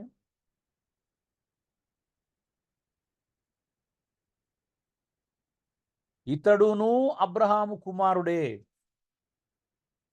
నేడు ఈ ఇంటికి రక్షణ వచ్చి ఉన్నది అని యేసు ప్రభు చెప్పడానికి ముందు జక్కయ్య అబ్రహాం కుమారుడు కాదా అండి? హలో? అబ్రాహాము కుమారుడు అంటే ఇన్ఫర్మేషన్ క్రియల ద్వారా కనపరుచుకున్నాడు అన్నట్టు. మరి జక్కయ్య అప్పుడు కూడా అబ్రహాం సంతానమే, కానీ అప్పుడు శరీర సంబంధమైనటువంటి సంతానం. కానీ ఎప్పుడైతే యేసు ప్రభుని చేర్చుకొని మారు మనసు పొందాడో అప్పుడు అంటున్నాడు, ఇప్పుడు నిజంగా నువ్వు విశ్వాస సంబంధంగా అబ్రహాం సంతానం, ఇతడు అబ్రహాం కుమారుడే. ఎందుకంటే నేడు ఈ ఇంటికి రక్షణ వచ్చినది. రక్షించబడినప్పుడే, రక్షణను స్వీకరించినప్పుడే, రక్షణ అనుభవంలోకి వచ్చిన తర్వాతనే అతడు నిజమైనటువంటి అబ్రహాం సంతానం అవుతాడు. అవునండి? బాప్తిజం ఇచ్చి యోహాను అన్నాడు, అబ్రహాం సంతానం అని చెప్పుకుంటున్నంత మాత్రం అబ్రహాం సంతానం కాలేరు అన్నాడు. అవునండి? దేవుడు తలంచుకుంటే రాళ్ల వలన కూడా అబ్రహాం సంతానం పుట్టించగలుగుతాడు. నిజమా కాదండి? అవునన్నా, వాస్తవమే. అబ్రహాం సంతానంలో పుట్టినంత మాత్రాన అబ్రహాం సంతానం కాలేరంట.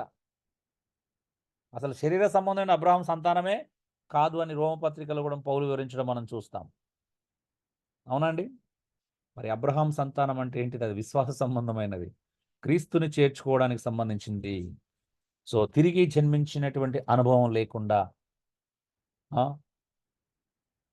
ఎవరు కూడా క్రైస్తవుడు కాలేడు. పుట్టుక క్రైస్తవులు అనే వాళ్ళు ఉండరు. ఖచ్చితంగా ప్రతి వ్యక్తి ఒక వయసు వస్తున్నప్పుడు సువార్త అర్థం చేసుకోవాలి, అర్థం చేయించాలి. మనలాంటి వాళ్ళం మన పిల్లలు కూడా చేయించాలి. నేను మధ్యప్రదేశ్లో ఉన్నప్పుడు నా 2 పిల్లలని కూర్చునిపెట్టుకొని చెప్పాను రక్షణ అంటే ఏంటిది అని. చిన్నప్పుడు మంచిగా పెరిగారు, వాళ్ళకి ఎలాంటి లోపం లేదు, బట్ రక్షణ వేరు. అక్కడ కూర్చుని పెట్టుకొని చెప్పగానే నెక్స్ట్ డే రాత్రంతా ప్రార్థన చేసుకొని ఆలోచించుకోమని చెప్పాను. నెక్స్ట్ డే ఎప్పుడేమవుతుందో తెలియదు బేట, మన పరిస్థితి బాగాలేదు అని చెప్పగానే అప్పుడు ఇంకా కరోనా సీజన్. నెక్స్ట్ డే వచ్చి పప్ప మాకు బాప్తిసం ఇవ్వగానే ఇద్దరికి అక్కడే మధ్యప్రదేశ్లో బాప్తిసం ఇవ్వడం జరిగింది. సో నేర్పించండి పిల్లలకు, తెలియపరిస్తేనే అర్థమవుతుంది. తెలియకుండా ఎలా అర్థమవుతుంది చెప్పకుండా?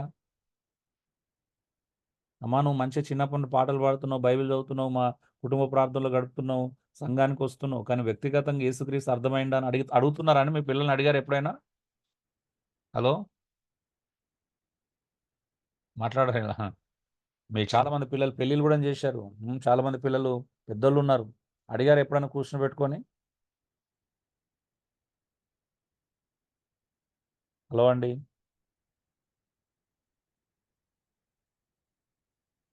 ఫిక్స్ అయిపోయారన్నమాట అందరూ.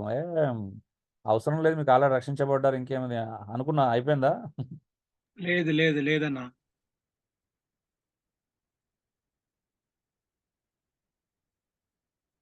సమాధానం రావట్లేదు కదా, సైలెంట్ అయిపోయేసరికి ఇంకా ఫిక్స్ అయిపోయి ఉంటారేమో, మా పిల్లలు పెద్దోళ్ళు అయిపోయారు, ఆల్రెడీ దేవునితో నడుస్తున్నారు, మేము క్రైస్తవ పద్ధతిలో వివాహం చేసినాం, ఇంకేమున్నదండి, ఎంత గొప్ప విషయం. వేస్తే కానీ ఎవరైనా క్రైస్తవ పద్ధతిలో వివాహం చేసుకుంటారు. క్రైస్తవ పద్ధతిలో వివాహం జరిగినంత మాత్రాన రక్షణ ఉన్నట్టేనా అండి? చాలా మందికి ఇది కూడా అర్థం కాలేదు ఇప్పటివరకు.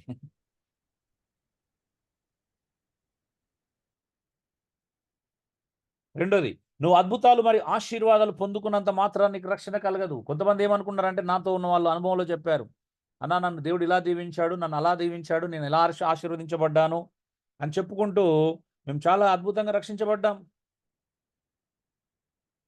రక్షణ లేకపోతే దేవుడు నన్ను ఎందుకు దీవిస్తాడు అన్నా? ఏమంటారు? అట్లే అంటారండి చాలా మంది. రక్షణ లేకపోతే నన్ను ఎందుకు దీవిస్తాడు?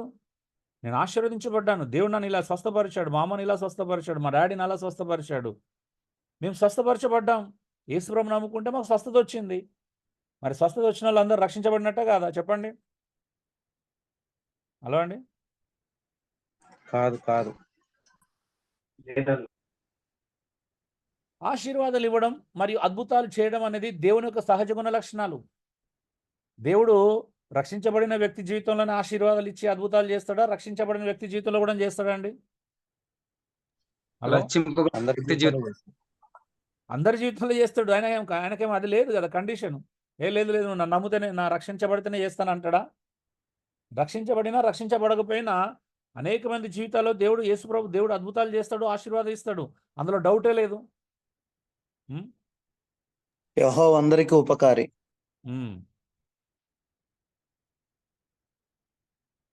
అవి అందరి పట్ల చేస్తాడు. మత్తయి 5:45 చదవండి ఒకసారి. ఏమంటున్నాడు ఆయన? ఆయన మంచివారి మీదను చెడ్డవారి మీదను వర్షం కురిపిస్తాడంట. అవునా అండి? ఆయనకైనా భేదాలు ఉంటాయండి? ఓకే, నేను క్రైస్తవులకు మాత్రమే వర్షం కురిపిస్తాను, అన్నిలకు వర్షం కురిపిస్తాను, అలా ఉంటుందా దేవుంది? పంట నేను కేవలం క్రైస్తవులకు వ్యవసాయం చేస్తేనే మంచి ఫలాన్ని ఇస్తాను, అన్యులు చేస్తే మంచి ఫలాన్ని ఇవ్వను, ఇలా ఉంటుందా అండి దేవునికి? హలో, ఉండదన్నా. పరీక్షలు రాస్తే నేను క్రైస్తవులనే పాస్ చేపిస్తాను, కానీ అన్నిలో ఎంత కష్టపడ్డా నేను ఫెయిల్ చేపిస్తాను, అలా ఉంటుందా దేవుని పద్ధతి? ఉండదన్నా. హలో, అలా ఉండదన్నా. ఏమన్నాడు ఆయన చెడ్డవారి మీదను మంచివారి మీదను తన సూర్యును ఉదయింపజేసి నీతిమంతుల మీదను అనీతిమంతుల మీదను వర్షం కురిపిస్తారంట. అది దేవుని యొక్క స్వభావం. దేవుని యొక్క స్వభావం ఏంది? అందరి పట్ల మంచి చేయడం. నేను కొద్దిమంది పట్ల చేస్తాను, మరి కొద్దిమంది పట్ల చేయను అనేది దేవుని స్వభావం కాదండి. దేవుడు రక్షించబడిన వారికి అన్ని చేస్తాడు, రక్షించబడిన వారికి ఏం చేయడు అనేది దేవుని యొక్క స్వభావం కాదు. మరి పై వచనం ప్రకారం దేవుని యొక్క సహజమైన గుణం ఏంటండి? పై వచనం ప్రకారం దేవుని యొక్క సహజమైన గుణం మంచివారికి చెడ్డవారికి మేలు చేయడం. అవునా అండి? అవునండి. ఆయన మంచివారికి మేలు చేస్తాడు, చెడ్డవారికి కూడా మేలు చేస్తాడు. చూడండి, ఇప్పుడు ఆయన గ్రామంలోకి వెళ్ళిచుండగా 10 మంది కుష్ఠరోగులు ఆయన ఎదురుగా వచ్చారు. నిలిచి ఏమన్నారు? యేసు ప్రభువు మమ్మల్ని కరుణించమని కేకలు వేసిరి. ఆయన వారిని చూచి, మీరు వెళ్ళి మిమ్మల్ని యాజకులకు కనబరుచుకున్నాడని వారితో చెప్పాను. వారు వెళ్ళుచుండగా శుద్ధులైరి. 10 మంది కుష్ఠరోగులను యేసు ప్రభు శుద్ధిపరిచాడు, అంటే స్వస్థపరిచాడు. వారిలో ఒకడు తనకు స్వస్థత కలుగుట చూచి ఏమన్నాడు? గొప్ప శబ్దముతో దేవుని మహిమపరచు తిరిగి వచ్చి ఆయనకు కృతజ్ఞతాస్తుతులు చెల్లించుచు ఆయన పాదముల యొద్ద సాగిలపడెను. వాడు సమరయుడు. అందుకు యేసు 10 మంది శుద్ధులైరికారా, ఆ 90 ఎక్కడ? ఈ అన్యుడు తప్ప దేవుని మహిమపరచు తిరిగి వచ్చిన వాడు ఎవడును లేడు, అవుపడలేదా అని చెప్పాడు. అవునా? ఇప్పుడు చెప్పండి, 10 మంది అద్భుతం పొందుకున్నారు, 10 మంది స్వస్థతను అనుభవించారు. అవునండి? అవునన్నా, అవును. మరి 10 మంది దేవుని దగ్గరికి వచ్చారా? కృతజ్ఞులుగా లేరు వాళ్ళు. 10 మంది దేవుని మహిమపరిచారా? పరచలేదన్నా. 10 మంది దేవుని కృతజ్ఞతలు చూపించారా? చూపించలే. 10 మంది దేవుడు యేసుప్రభు దగ్గరికి వచ్చి సాగిలపడ్డారా? సాగిలపడడం అది చిన్న విషయం కాదు, అవునా? అంటే సాగిలపడడం అవునన్నా, అంటే ఒక్కడే అర్థం వచ్చిండు. ఏంటిదంటే యేసుప్రభుని యాక్సెప్ట్ చేయడం, అది అవునా? అవునన్నా. అవునా కదండి? యేసుప్రభు సాగిలపడడం అంటే అర్థం ఏంటి? ఆయన అంగీకరించడం. అంగీకరించడం ఆయనని, అవునా? అవును. మరి 10 మంది స్వస్థపరచబడ్డారు. 10 మంది ఒక అద్భుతాన్ని చూశారు. కుష్ఠరోగాన్ని వాళ్ళ ఒంటి మీద లేకుండా చూశారు. కానీ ఒక్కడు మాత్రమే అందులో యేసు ప్రభు దగ్గరికి తిరిగి వచ్చాడు. దేవుని మహిమపరిచి పరిగెత్తుకుంటూ వచ్చాడు యేసు ప్రభు దగ్గరికి. అద్భుతాలు అనుభవించినంత అన్యుడు. మాత్రాన, అద్భుతాలు చూసినంత మాత్రాన నీ జీవితంలో అది రక్షణకు రుజువు కాదు. అవునండి? అద్భుతం రక్షణకు రుజువా అండి? కాదన్నా, కాదన్నా. కాదు. కాదు ఈరోజు కాదు దౌర్భాగ్యకరమైన విషయం ఏంటంటే క్రైస్తవ సంఘాలలో చాలా మంది స్టేజ్ మీద అద్భుతాలను, స్వస్థతలను రక్షణకు రుజువుగా సాక్ష్యాలతో చెప్పిస్తున్నారు. నిజమా కాదో చెప్పండి. నిజమే, నిజమే. ఈ రోజు వరకు వీడియో కూడా రికార్డింగ్ చేపించి మరి రికార్డింగ్ చేస్తూ ఆ, స్వస్థతలు, అద్భుతాలు ఇప్పటికి కూడా అవి చూపిస్తున్నారండి. సంఘాలు, స్థానిక సంఘాల్లో కూడా, ఇండిపెండెంట్ చర్చెస్లో కూడా సాక్ష్యాల సమయంలో అవే చెప్పిస్తున్నారు. వాటిని చెప్పించడం ద్వారా ఏం ప్రూవ్ చేస్తున్నావు నువ్వు? ఏం ప్రూవ్ చేయాలనుకుంటున్నావు మనం అంటే అర్థం కావాలా? ఓకే, దేవుని మహిమపరిచే ప్రక్రియ ఒకటి ఉంటుంది. ఇతరులను ఎంకరేజ్ చేసేటువంటి ఒక సందర్భం ఉంటుంది. కానీ వాటిని బట్టే మేము రక్షించబడ్డాం. వాటిని బట్టే మాకు దేవునితో మంచి సంబంధం ఉంది. వాటిని బట్టే మేము దేవునితో అనుబంధం కలిగి ఉన్నాము అనేటువంటి ఎమోషనల్‌గా చాలామంది మాట్లాడుతా ఉంటారు. నిజమా కాదండి? అవునన్నా, వాక్య పునాది మీద కట్టకుండా స్వస్థతల మీద, అద్భుతాల మీదనే రక్షణ ఉందనుకుంటున్నారు. మరి ఎంత ప్రమాదకరమైన ఆలోచించండి. చూడండి, పై వాక్య భాగంలో స్వస్థత పొందిన వారందరూ రక్షణ పొందిన వారేనా? స్వస్థత పొందిన వారందరూ రియలైజ్ అయ్యారా? స్వస్థత పొందిన వారందరూ దేవుని మహిమపరిచారా?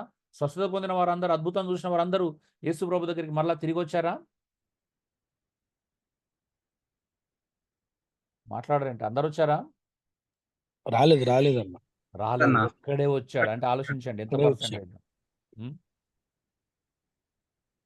అందుకే యేసు ప్రభు లూకా 12:15 ఏమన్నాడంటే, ఒకని కలిమి విస్తరించుట జీవమునకు మూలము కాదు. నాతో పాటు స్థానిక సంఘంలో నేను వేరే సిటీలో పరిచర్య చేసినప్పుడు అక్కడ నాకు మా కజినే, మా బ్రదరు బాగా ఆస్తులు ఉన్నాయని చెప్పేసి ఒక రోజు ఏమన్నాడంటే, నువ్వు అసలు నాకు బారినగానే ఎక్స్పీరియన్స్ లేదు వాస్తవం చెప్పాలంటే. నీకు తిరిగి జన్మించినటువంటి అనుభవం లేదు అన్న, నువ్వు ఇలా ఇలా ఉండకూడదు అని చెప్పేసి నేను మాట్లాడుతున్నప్పుడు వెంటనే నేను ఎమోషనల్ అయిపోయి ఇంకా కింద మీద పడిపోయి అదైపోయి ఇదైపోయి ఏమన్నాడు అని అంటే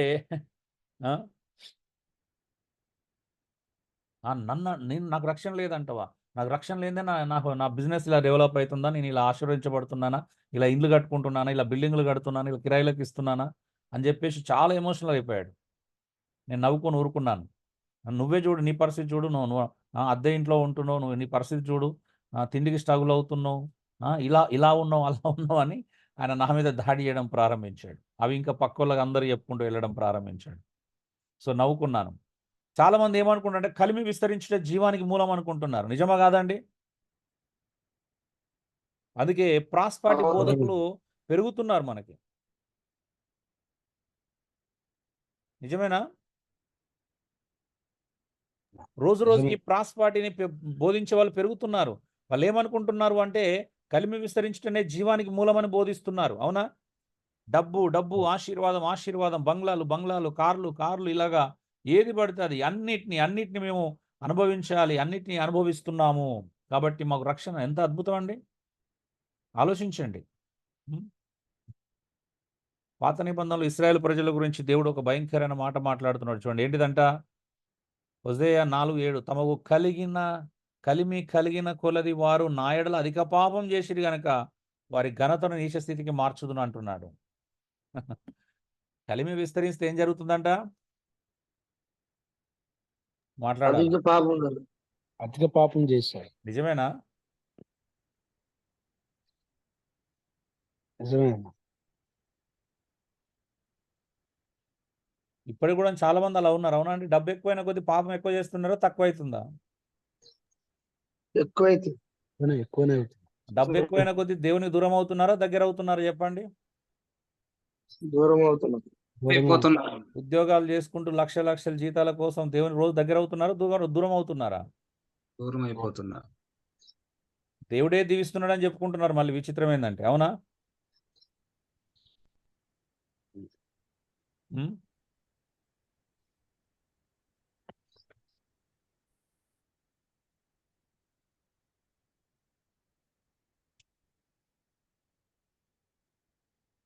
చూడండి, ఈరోజు చాలా మంది డబ్బు ఎక్కువైన కొద్దీ ఏమవుతున్నారంటే నిజంగానే దేవుని దూరం అవుతున్నారండి. చాలా మంది చూడండి, మన చుట్టూన్న వాళ్ళని, ఆస్తి అంతస్తు పెరుగుతున్న కొద్దీ పిల్లలు చదువుకొని మంచి మంచి ఉద్యోగాలు చేసుకొని అదే రేంజ్ ఉన్న వాళ్ళతోని పెళ్ళిళ్ళు చేసుకొని ఆ ఫ్యామిలీ ఈ ఫ్యామిలీ అని చూడండి ఎలా ఉంటుందో. అవునా? దేవునికి ఎంతో దూరంగా బ్రతుకుతారు. ఆలోచించండి ఒకసారి.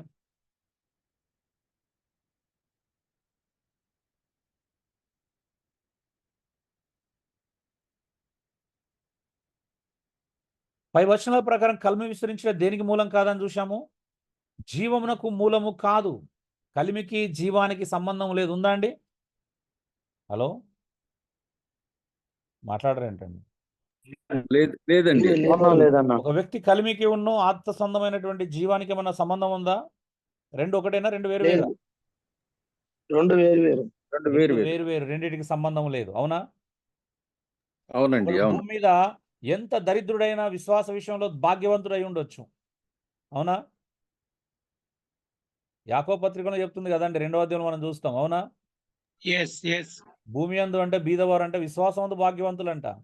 ఒకడు ఐశ్వర్యవంతుడైనప్పటికీ విశ్వాస విషయంలో దరిద్రుడై ఉండొచ్చు. పాసిబిలిటీ ఉందంటారా? ఐశ్వర్యానికి విశ్వాసంలో భాగ్యవంతులు అవ్వటానికి, దరిద్రతకి విశ్వాసంలో అదిగా ఉండడానికి సంబంధమే లేదు. అవునా? ఒక దరిద్రుడై ఉండి విశ్వాసంలో భాగ్యవంతుడై ఉండొచ్చు. ఒకడు భాగ్యవంతుడై ఉండొచ్చు, విశ్వాసంలో దరిద్రుడై ఉండొచ్చు. ఏమంటారు? మాట్లాడరేంటండి?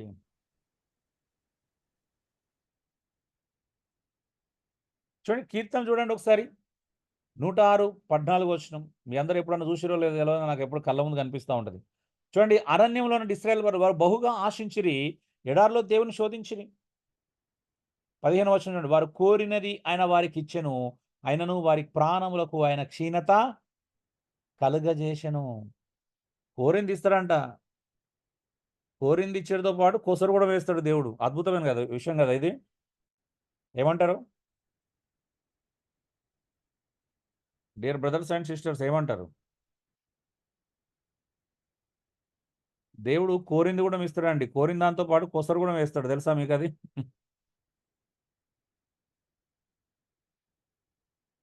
ఇశ్రాయేల్ ప్రజలకు కొసరేసిండంటే ఏం కొసరేసిండండి? అడిగినాన్ని ఇచ్చాడంటే, కానీ వాళ్ళ ప్రాణాలకు ఏం కలుగజేశాడు? క్షీణత కలుగజేశాడు. మీరు కూడా మీ పిల్లల కోసం అడగండి. నా కొడుకు మంచి జాబ్ రావాలి, లక్షల జీతం ఉండాలని అడగండి. మేబీ ఇస్తాడేమో దేవుడు. ఎంత క్షీణత ఉంటుందంటే ప్రార్థన చేసుకోవడానికి కూడా అవకాశం ఉండదు ఇంకా లైఫ్లో. అవునా? ఏమంటారు? మాట్లాడరేంటండి? మనమే జాలి పడతాం. నా కొడుకు అంతా కష్టపడుతున్నాడు, వారమంతా కష్టపడుతున్నాడు, పాపం ప్రార్థన చేసుకోవడానికి టైం దొరకట్లేదు, సహవాసానికి కూడా అప్పుడప్పుడు టైం దొరకదు. ఎంత గొప్ప విషయం అండి ఇది. గొప్ప సాక్ష్యమా కాదా? మాట్లాడరేంటండి? నైట్ డ్యూటీలు, డే డ్యూటీలు, పాపం నిర్విరామంగా కష్టపడుతున్నారు అంటే గొప్ప విషయమా కాదా ఇది? ఇది ఆశీర్వాదమా, క్షీణతను? మీరే చెప్పాలి, నాకు నిజంగా చెప్పాలా? క్షీణతేనా? అందరూ ఒప్పుకోరు. నువ్వు అలా గట్టిగా మాట్లాడితే ఇలాగా. ఏమంటారు? సాఫ్ట్వేర్ జాబులు చేసే పిల్లల తల్లిదండ్రులు ఈ మాటను ఒప్పుకుంటారా?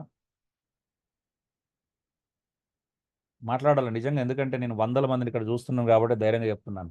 అనుభవం నుంచి మాట్లాడుతున్నాను ఈ విషయంలో. దేవునితో గడపనంతగా, ప్రార్థనకి, బైబిల్ స్టడీస్కి ఎప్పుడో ఒకసారి అవకాశం లేనంతగా మనము ఉద్యోగ విషయంలో, ఐహిక సంబంధమైన విచారాల్లో మునగడం అనేది ఆశీర్వాదమా, క్షీణతనా? చెప్పండి. క్షీణతే అన్న. కానీ క్షీణతను కూడా మనం గొప్ప సాక్ష్యంగా చెప్పుకోమా సంఘంలో? పాస్టర్లే చెప్పుకుంటున్నారన్న చాలా మంది కదా. మా కొడుకు మంచి ఉద్యోగం వచ్చింది, కానీ తీరిక లేనంత పని చేస్తున్నాడండి. అసలు ప్రార్థన కూడా సమయం దొరకదు. అంత తీరిక లేని దేవుడు దీవించాడు. ఆహా! నన్ను దీవెన అంటారా? నాకు తెలియదు. నిజంగా దీవెన అంటారా దాన్ని? ఆశీర్వాదం అంటారా? మాట్లాడరేంటండి? సరే ఇక నేను ఇంకా ఏం మాట్లాడలేను మీరు సైలెంట్‌గా ఉంటే. ఆ! నేను చెప్పట్లేదు చూడండి. ఇశ్రాయేల్ ప్రజలు కోరింది ఇస్తాడండి. ఆయన మంచోడు. బేసికల్‌గా మన దేవుడు మంచోడు కాబట్టి కోరింది ఇవ్వచ్చు. హ్మ్. నీ కర్మరా బాబు అని వదిలేస్తాడు దేవుడు కోరింది ఇవ్వడం అంటే. అవునా?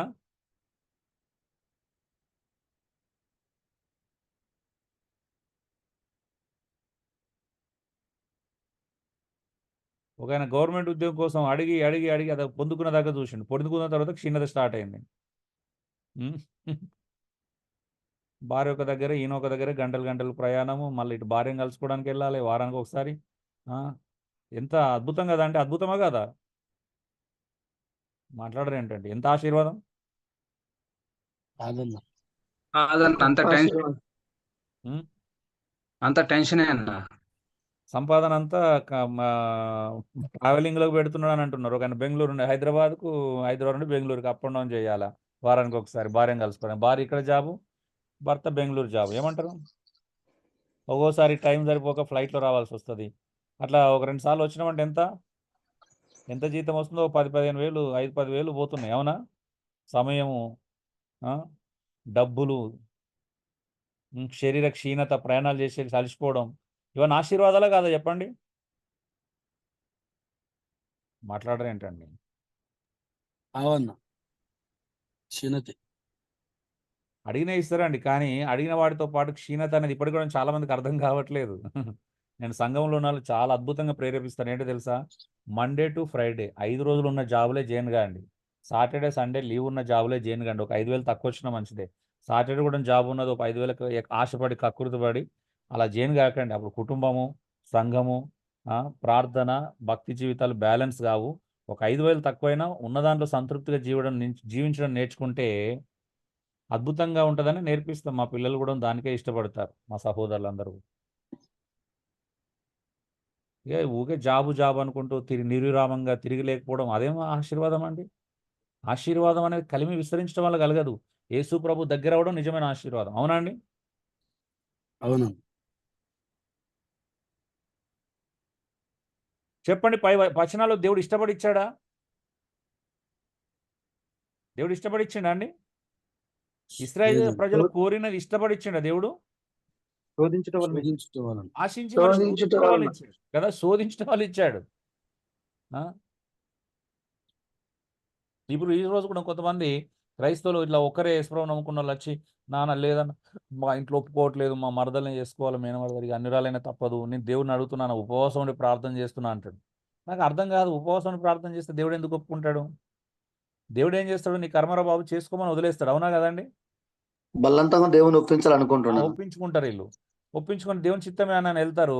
అసలు స్టార్ట్ అయితది. పెళ్లయిన తర్వాత అసలు క్షీణత స్టార్ట్ అవుతది. అవునండి? అవునండి. ఇలా చాలా మంది దేవుని వదిలేసిన కుర్రాళ్ళు తెలుసు నాకలాగా. చూడండి అడగక ముందే దేవుడేమిచ్చాడు చూడండి. అడగక ముందు ఒకటి ఇచ్చాడండి. ఏమిచ్చాడు? క్షీణత. ఆ! క్షీణత అడగక ఇచ్చింది. ముందే క్షీణత కలుగజేశాడు. గుర్తుపెట్టుకోండి మీరు అడిగినన్ని దేవుడు ఇస్తాడు మంచోడు కాబట్టి. అదే విధంగా ఇంకోటి గుర్తుపెట్టుకోండి. అడగక ముందే క్షీణత కూడా కలగజేస్తాడు. ఇస్తాడు. హ్మ్. ఓకేనా మరిది? కలిమి విస్తరించుట జీవానికి మూలం కాదు. నువ్వు ఆశీర్వదించబడినంత మాత్రాన, నువ్వు అద్భుతాలు చూసినంత మాత్రాన, శారీరక స్వస్థతలు అనుభవించినంత మాత్రాన రక్షించబడినట్టు కాదు. అవి రక్షణకు మూలము కాదు. కాదు. అవునండి?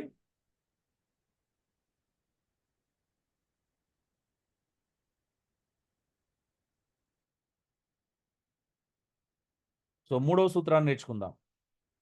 అంటే అన్న ఇప్పుడు రక్షించబడిన వాళ్ళకు కలిమి రాదన్న? ప్రశ్న అది కాదు.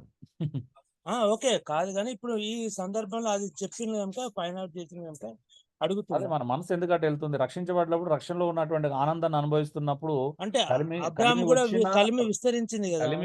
వచ్చినా రాకపోయినా దాన్ని మనము పట్టించుకోం. మళ్ళీ మీరు అబ్రహాం దగ్గరికెళ్తే నేను చాలా పెద్ద సబ్జెక్ట్ అవుతది. ఇంతకుముందు కూడా నేను చెప్పాను. అబ్రహాం ఆశీర్వాదం వేరు. క్రైస్తవుల ఆశీర్వాదం వేరు. పాత నిబంధన ఆశీర్వాదం అంతా శరీర సంబంధమైనది, సంతాన సంబంధమైనది. కృత నిబంధన ఆశీర్వాదం అంతా ఆత్మ సంబంధమైనది. దీన్ని కాదని ఎవ్వరు ప్రూవ్ చేయలేరు ఇప్పటివరకు వెంకటేష్ గారు. మీరు ఎంత మాట్లాడినా అబ్రహాం ఆశీర్వాదం వేరు. మీరు ఇందాక ఇస్రాయేల్ గురించి కూడా చెప్పింది కదన్న. ఉమ్. అట్లనే అంటే కలిమి రాదా వస్తుందా అంతేనే అనేది వేరేం లేదు. కానీ అంటే మన రక్షణ పొందినము, దేవునిలో ఉన్నాము, దేవుని రావచ్చు కట్టడ. రాకపోవచ్చు, అది మ్యాండేటరీ కాదు, అదే చెప్తున్నాను. మీరు రావచ్చు. వచ్చిన దాని గురించి చెప్పిన కనుక రాదా అని అంటున్నారు అట్లా. అదే వెంకటేష్ గారు, రావచ్చు రాకపోవచ్చు, కలిమితో క్రైస్తవ్యానికి సంబంధం లేదని చెప్తుంది కృత నిబంధన. అర్థమవుతుందండి? క్రైస్తవ జీవితానికి కలిమితో సంబంధం లేదు. అది రావచ్చు రాకపోవచ్చు. వచ్చినంత మాత్రాన నాకు రక్షణ లేదు అని అనుకోవడానికి వీలు లేదు కదా అని అంటుంది. వచ్చినంత మాత్రం రక్షణ లేదనడానికి వీల్లేదు అని అలా మనం చెప్పట్లేదు. ఆ, కానీ వచ్చిన తర్వాత కూడా దాన్ని బట్టి కూడా రక్షణ కోల్పోయే ప్రమాదం కూడా ఉంది. Okay okay correct. అట్లా జీవితంలో కాపాడుకోవడం కోసం. ఇష్టానుసారంగా జీవిస్తే, వాక్యానుసారంగా ఓకే జీవించకపోతే అన్ని పోతాయి. ఓకే ఓకే ఓకే ఓకే అన్న, థ్యాంక్ యూ. క్రైస్తవులు అంటే ఇక్కడ విషయం ఏంది అని అంటే, మనకు చాలా విషయాలు అర్థం కావాలా. ఉమ్, ఒక ధనవంతుడు క్రైస్తవం నమ్ముకుంటాడు, అలా ధనవంతుడు ఉంటాడు క్రైస్తవ్యంలో. ధనవంతులు అవసరం ఉంటే సంఘానికి, ధనవంతులు కూడా యేసు ప్రభువుని నమ్ముకుంటారు. క్రైస్తవంలో ధనవంతులు కూడా ఉంటారు. కానీ పేదవాడుగా నమ్ముకొని ధనవంతుడు అవ్వచ్చు అవ్వకపోవచ్చు, అది వేరు విషయం. అప్పుడు యాకోబు ఇలా రాయాల్సిన అవసరం లేదు. సంఘంలో బీదవారు ఉంటారు, ఆ బీదవాళ్ళని విశ్వాసంలో భాగ్యవంతులను ఎంచుకోండి అని చెప్పాల్సిన అవసరం లేదు. వాళ్ళని కూడా రేపు దేవుడు ఒక రోజు ధనవంతులుగా చేస్తాడని వాగ్దానం చేయబడలేదు. ప్రతి బీదవాడు ఖచ్చితంగా ధనవంతుడు అవుతాడు అనే వాగ్దానం బైబిల్లో లేదు, కొత్త నిబంధనలో. అందుకే అంటున్నా, కలిమి విస్తరించడం అనేది మ్యాండేటరీ కాదు. ఔషధాలు తీర్చబడడం మ్యాండేటరీ. ఒక వ్యక్తి యొక్క ఔషధాలు మాత్రమే తీర్చబడడం ఖచ్చితమైనది. ఆశీర్వాదం రావచ్చు రాకపోవచ్చు. నిజమైన క్రైస్తవుడు ఆశీర్వాదం, భౌతిక సంబంధం ఆశీర్వాదం లేనందుకు అస్సలు బాధపడడు, రిగ్రెట్ అవ్వడు, చింతించడు. నిజమా అండి? నిజమేనా? నిజమేనా. తిరిగి జన్మించిన అనుభవం కలిగినటువంటి వ్యక్తి తనకు ఆస్తి ఉన్నా, అంతస్తున్నా లేకపోయినా, తను భౌతికంగా ఆర్థికంగా దీవించబడినా దీవించకపోయినా దాన్ని కేర్ చేయడు. అవునంటారా కాదంటారా? అవునన్నా, నిజం. అవును. అందరూ స్పందించండి, ఎందుకంటే ఇప్పుడు ఇది ప్రాముఖ్యమైన విషయం. ఎవరు కేర్ చేస్తారు? నిజంగా తిరిగి జన్మించని వ్యక్తికే ఇవై కేర్ చేస్తాడు. అయ్యో నేను ఇంకా ఆశీర్వదించబడలేదనే బాధ ఉంటుంది. అవునా? అవునన్నా. నేను ఇంకా ఆశీర్వదించబడలేదు అని బాధపడుతున్నాడు అంటే తిరిగి జన్మించిన వ్యక్తి బాధపడతాడా, జన్మించిన వ్యక్తి బాధపడతాడా? మీరే చెప్పండి. జన్మించిన వ్యక్తి.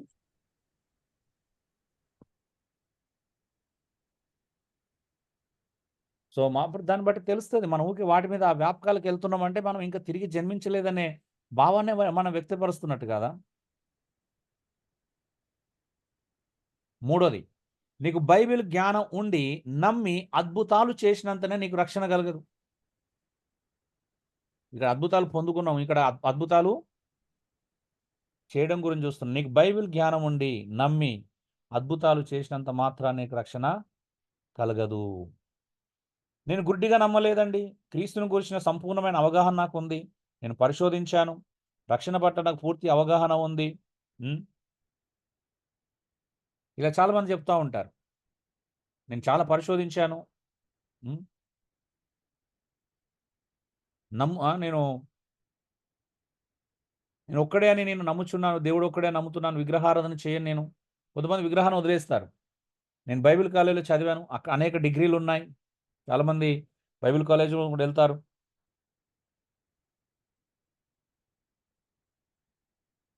కొంతమంది ఎలా వెళ్తారంటే, యేసుప్రభువుని నమ్ముకునే ముందు ఏదో సమస్యలు ఉంటాయి, కుటుంబ సమస్యలు, ఆర్థిక సమస్యలతో మొత్తానికి యేసుప్రభువు దగ్గరికి వస్తారు. వచ్చేసి అలాగే రక్షణ అనుభవం లేకుండానే బైబిల్ కాలేజీకి వెళ్ళే వాళ్ళు కూడా చాలామంది ఉంటారు. అవునండి? ఈ జీవన సంబంధమైన, ఐక్య సంబంధమైన విచారాలు తప్పించుకోవడానికి కూడా యేసుప్రభువు దగ్గరికి వచ్చే వాళ్ళు ఉంటారు. నిజమా? హలో అండి?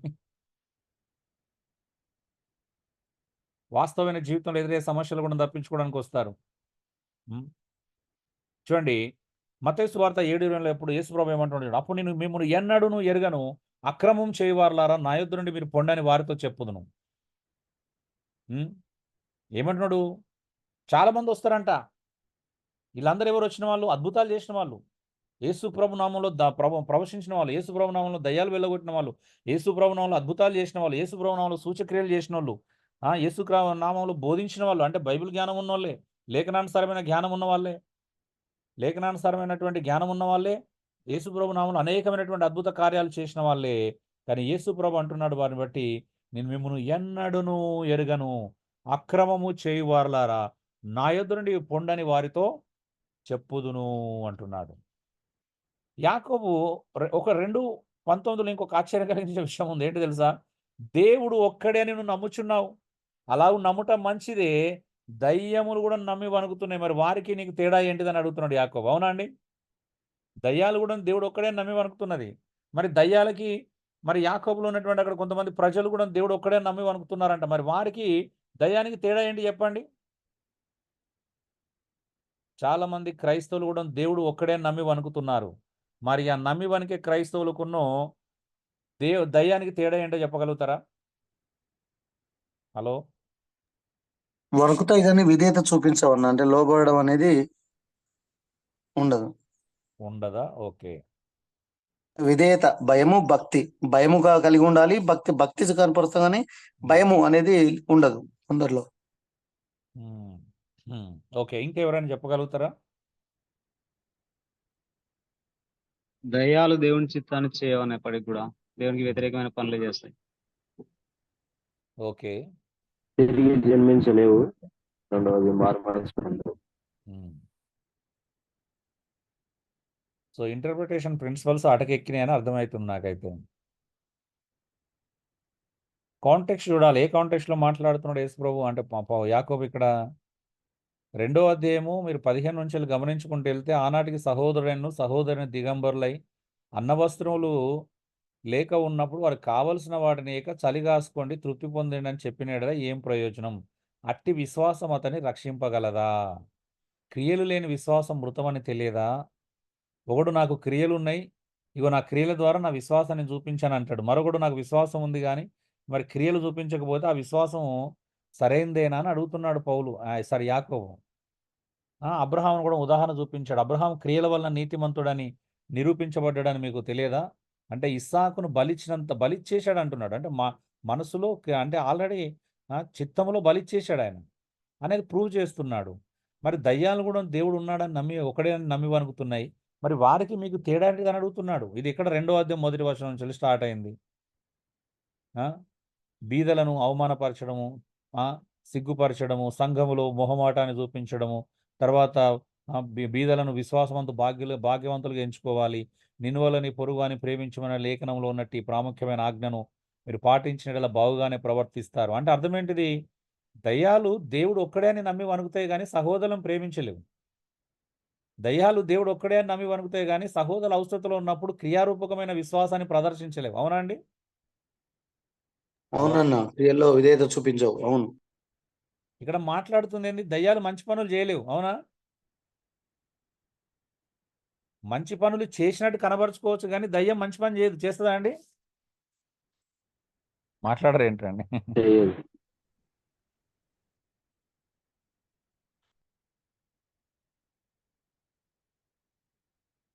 సో దయ్యాలు మంచి పనులు చేయవు. ఇక్కడ మాట్లాడుతుంది అదే సందర్భమా? అవునండి. సో దయ్యాలు సహోదరులను ప్రేమించలేవు, సహోదరులు కష్టాల్లో ఉన్నప్పుడు ఆదుకోలేవు. అవునా? మరి సహోదరులు క్రియల ద్వారా దాని విశ్వాసాన్ని ప్రదర్శించమని చెప్తున్నాడు. కాబట్టి ఎవరైనా మంచి పనులు చేసినంత ఏమంటారు, అద్భుతాలు చేసినంత మాత్రాన, ఇతరుల విషయంలో అది చేసినంత మాత్రాన దయ్యాలకి మనకు తేడా ఉంది. అందుకని మీరు అక్రమం చేయవారంటున్నాడు. ఇలాగ సహోదరులను ప్రేమించకపోతే, మంచి పనులు చేయకపోతే అది అక్రమం చేసినట్టు. అవునండి? మేబీ వీళ్ళు దయ్యాలు వెళ్ళగొట్టవచ్చు, అద్భుతాలు చేయొచ్చు, సూచక్రియలు చేయొచ్చు, ఇంకేమైనా చేయొచ్చు. సో ఎన్ని చేసినా అక్కడ 2వ పాయింట్లో మనం పొందుకోవడం గురించి చూసినాము, 3వ పాయింట్లో చేయడం గురించి చూసాము. మరి ఎన్ని చేసినా కూడా యేసుప్రభు అంటున్నాడు, మీరు ఎన్నడూ ఎరగను, మీరు ఎవరు అక్రమం చేశారు కాబట్టి. ఎందుకంటే అక్రమం చేసే వారి దగ్గర మీరు అడుకోవచ్చు, యాకోబు దానికి దీనికి లింక్ ఏంటి అనేది. ఎస్, ఖచ్చితమైన లింకు. దేంటి తెలుసా? యేసుప్రభు అక్రమం చేయవారులారా అని చెప్పినప్పుడు ఈ అబద్ధ బోధకులు లేకపోతే గొర్రె చర్మాలు కప్పుకొని వచ్చినటువంటి క్రూరమైన తోడేల గురించి ఒక మాట చెప్పాడు. ఏంటిదంట? వారిని మీరు వారి ఫలముల వలన తెలుసుకుంటారు, వరముల వలన కాదంట. అవునండి? ఈ వ్యక్తి యేసు ప్రభు దగ్గర నుండే వచ్చాడు అనే దానికి రుజువేంటిది? వరములా, ఫలములా? ఫలం ఫలం ఫలాలు ఫలాలను బట్టి. అవునా? ఇప్పుడు యాకోబులో కూడా ఈ సహోదరుని ఎలా తెలుసుకోవాలి? ఇప్పుడు ఫలములను బట్టా? విశ్వాసం ఒకటే ఉందని చెప్పుకున్నాడు గొప్పగా, కానీ క్రియల్లో లేకపోతే ఫలం ఉన్నట్టేనండి? లేదు. సో వీళ్ళేం చేస్తున్నారు? చేస్తున్నారు. బయట కార్యాలు చూపించినట్టుగా చూపిస్తున్నారు కానీ ఇంటర్నల్‌గా ఏందంటే ఫలాలు లేవు. కాబట్టి అందుకే వాళ్ళని అక్రమం చేయవారులారా అంటున్నాడు. 4వది, నువ్వు మంచి పనులు చేస్తున్నంత మాత్రాన నీకు రక్షణ కలగదు. చాలామంది మంచి పనులు చేయడం వల్ల రక్షణ కలుగుతుందనుకుంటున్నారు. చూడండి, ఎఫెసీ 2:8 చాలా క్రిస్టల్ క్లియర్‌గా చెప్తుంది. మీరు విశ్వాసం ద్వారా కృపచేతనే రక్షించబడి ఉన్నారు. ఇది మీ వల్ల కలిగినది కాదు, దేవుని వరమే. ఏమంటున్నాడు? రక్షణ అనేది క్రియల వలన కలగదు. నువ్వు ఎన్ని మంచి పనులు చేసినా రక్షణ క్రియల వలన కలగదు. అది క్రియల వలన కలిగినది కాదు గనక ఎవడును అతిశయపడ వీలు లేదు. రక్షణకు క్రియలకు సంబంధము లేదు. అయితే రక్షించబడిన వాడు తన రక్షణను క్రియల ద్వారా చూపించాలి. అది వేరు విషయం. ఇంతకుముందు యాకోబులో చెప్పినట్టుగా రక్షించబడిన వాడు రక్షణను క్రియల ద్వారా చూపించాలి. కానీ క్రియలు రక్షణను తీసుకురాలేవు. ఒకడు మంచి పనులు చేసినంత మాత్రాన రక్షింపబడడు. కానీ రక్షించబడిన ప్రతి వ్యక్తి ఖచ్చితంగా రక్షించబడిన దానికి గుర్తుగా మంచి పనులు చేయాలి. అవునండి? అవునన్నా. ఎస్. ఈ రెండింటి మధ్యల వ్యత్యాసం అర్థం చేసుకోవాలి. చాలా మంది మంచి పనులు చేస్తున్నాం, నేను మీటింగ్లు పెడుతున్నాను, మీటింగ్లకు సపోర్ట్ చేస్తున్నాను, లేకపోతే భోజన కార్యక్రమాలు నిర్వహిస్తున్నాను. సంఘంలో కొంతమంది పెద్దలు నేను చూశాను అలా పెట్టుకున్నాం కాబట్టి వాళ్ళకి మిగతా జీవితంలో రక్షణ అనుభవం ఉండదు, తిరిగి జన్మించిన అనుభవం ఉండదు. కానీ ఈ మంచి పనులు చేయడం వల్లే నేను మంచివాడిని అనుకుంటారు. అవునా? చాలా సంఘాల్లో ఉంటారు కదండి, అలా ఒకరిద్దరని ఉంటారు. డబ్బులు ఇస్తున్నా కాబట్టి నేను మంచోడిని, లేకపోతే సపోర్ట్ చేస్తున్నాను కాబట్టి నేను రక్షించబడ్డాను అనే ఫీలింగ్లో ఉంటారు. నిజమా కాదా? చూడండి, అపోస్తలుల కార్యం 10వ అధ్యాయం 2వ వచనంలో మనం కొర్నేలు గురించి చూస్తున్నాం. అతడు తన ఇంటి వారందరితో కూడా దేవుని యందు భయభక్తులు గలవాడై ఉండి ప్రజలకు బహు ధర్మము చేయుచు ఎల్లప్పుడూ దేవునికి ప్రార్థన చేయవాడంట. ఇంకేమన్నాడు చూడండి అతని గురించి. అందుకు పేతురు, మన వాళ్ళే పరిశుద్ధాత్మను పొందిన వీరు బాప్తిసం పొందకుండా ఎవడైనను నీళ్లకు ఆటంకం చేయగలడా అని చెప్పాడు. మరి కొర్నేలు చాలా భక్తిపరుడు, ప్రార్థనాపరుడు. అవునండి? దాన ధర్మాలు చేస్తుండ, బహు ధర్మ కార్యాలంట. ఇవన్నీ దేవుని సన్నిధికి చేరాయంట. మరి ఇవన్నీ చేరినప్పటికీ కొర్నేలికి రక్షణ ఉందా లేదా? లేదు. చెప్పాలి మీరు. లేదు. నాకు తెలిసి మనలో కూడా ఎవరు కూడా లేదన్న. కొర్నేలిలాగా ఒక్కరోజు కూడా జీవించి ఉండకపోవచ్చు. అవునండి? అవునయ్యా, అవును. అవును.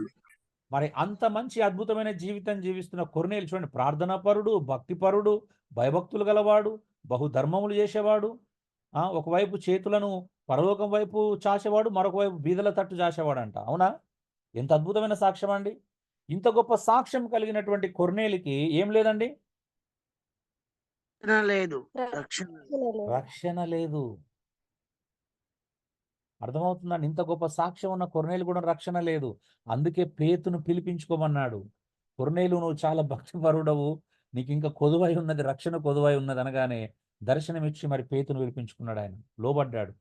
పేతురు కూడా దర్శనం ఇవ్వబడ్డది. పేతురు కూడా దర్శనం అందుకొని కొర్నేలు ఇంటికి వచ్చాడు. అతను అన్యుడని తెలిసిన కూడా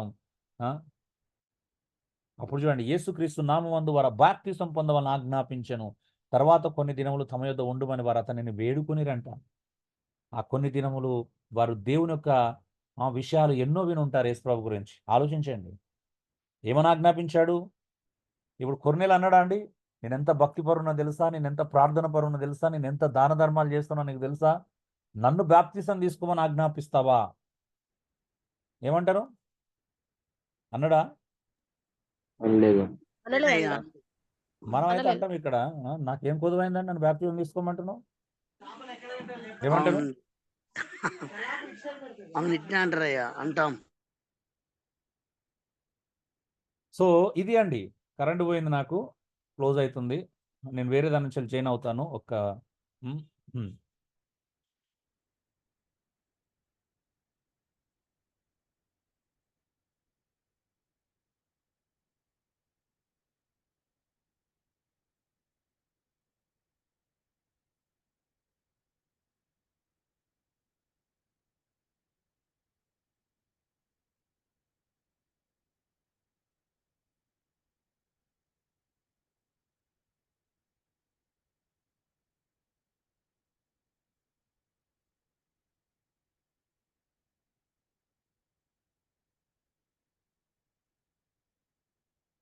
ఓకే అండి, నా వాయిస్ వినబడుతుందా?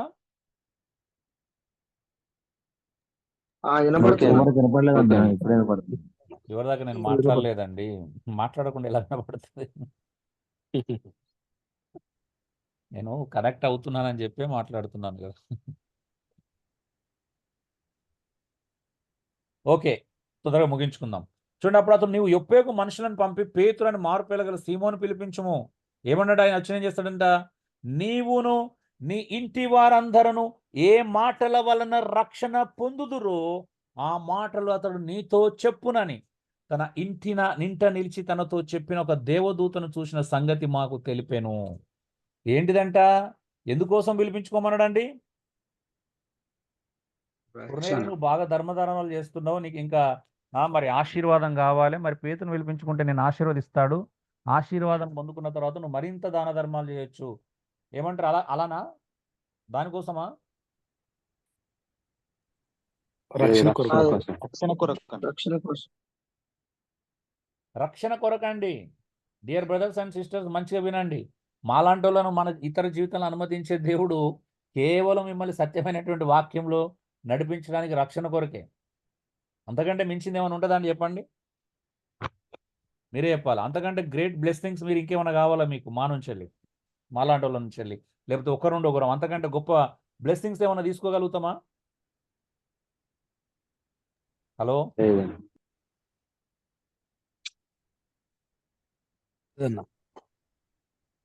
మించిన బ్లెస్సింగ్ ఉండదు. అంతకంటే గొప్ప ఏం లేదు. నేర్చుకోవడం, దేవుని సత్యం నేర్చుకోవడం గొప్పతనం. సో ఈ స్లైడ్ కొంచెం అటు ఇటు అయినట్టు. సో కొర్నేలు అంత మంచివాడు, అంత భక్తిపరుడు అయినప్పుడు రక్షించబడ్డాడు అంటే 100% లేదు. అవునండి? మరి రక్షణ పొందడం కొర్నేలికి ఏం అవసరమైందండి?